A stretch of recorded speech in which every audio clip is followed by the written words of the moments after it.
the former President of the Republic of Zimbabwe.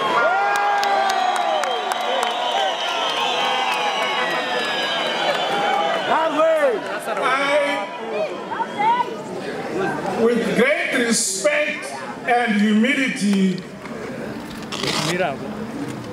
and profound gratitude to my colleagues in the Central Committee and Politburo in the manner in which they constitutionally processed the resolutions which persuaded this moment to come by.